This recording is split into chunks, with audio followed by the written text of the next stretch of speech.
नमस्कार दोस्तों, मैं राजेश दुधानी एडवोकेट आज आपको बताने जा रहा हूं 498A केस के बारे में। दोस्तों 498A का जो केस है वो सेक्शन 498A 406 और 34 आईपीसी। ज़्यादातर केसों में ऐसा देखने को आता है कि ये 3 सेक्शन के तहत ही आईपीसी के ये केसेस दर्ज होते हैं।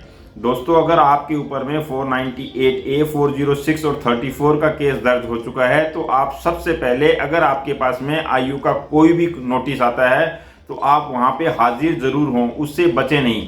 क्योंकि अगर आप हाजिर नहीं होंगे तो आईयू जो है आपको अरेस्ट भी कर सकता है।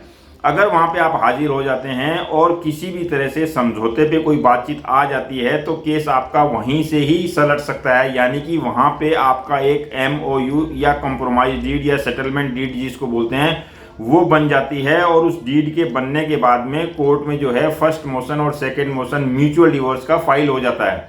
लेकिन अगर दोस्तों आप 498A के केस में कोर्ट में जाने से पहले जब आपको आईओ पुलिस स्टेशन बुलाता है और वहां नहीं जाते हैं तो आपको आईओ अरेस्ट कर सकता है और अरेस्ट करने के बाद में आपको कोर्ट से ही बेल मिलेगी।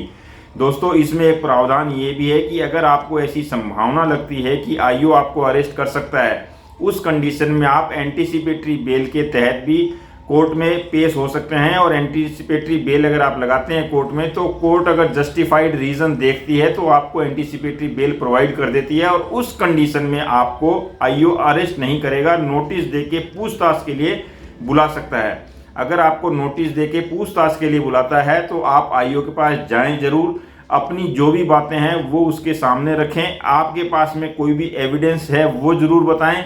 और जहां तक स्त्री धन का सवाल है, अगर आपके पास में कोई स्त्री धन है तो आप आईओ को स्पष्ट रूप से बताएं कि मेरे पास ये आइटम है जो कि मैं रिटर्न करना चाहता हूं, और उस आइटम को आप एक लिस्ट के तहत बना के लाएं और पुलिस स्टेशन में जमा कराने से पहले उस पर एक रिसीविंग जरूर ले लें ताकि वो एक कोर्ट में डॉक्यूमेंट आपके सबूत के रूप में आपके पास में होगा।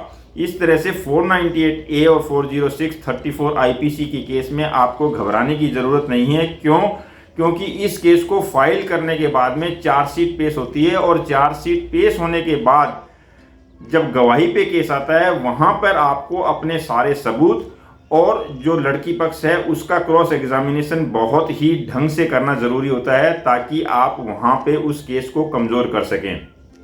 अगर 498A के केस में आपने अपनी एविडेंसेस नहीं लगाई और क्रॉस एग्जामिनेशन में लड़की पक्ष से अच्छी तरह से पूछताछ नहीं की और उसके बयानों में कंट्राडिक्शंस नहीं लगाए या नहीं दिखाए कोर्ट को, तो दोस्तों आपको कठिनाई का सामना करना पड़ सकता है। तो इस तरह 498 के केस में घबराने की जरूरत नहीं है, उसको फेस करें और पूरी मुस्तैदी के साथ फेस करें। दोस्तों ये था 498A के केस के बारे में एक छोटी सी डिस्कशन। अगर अच्छी लगी हो तो इसे शेयर, लाइक और सब्सक्राइब जरूर करें।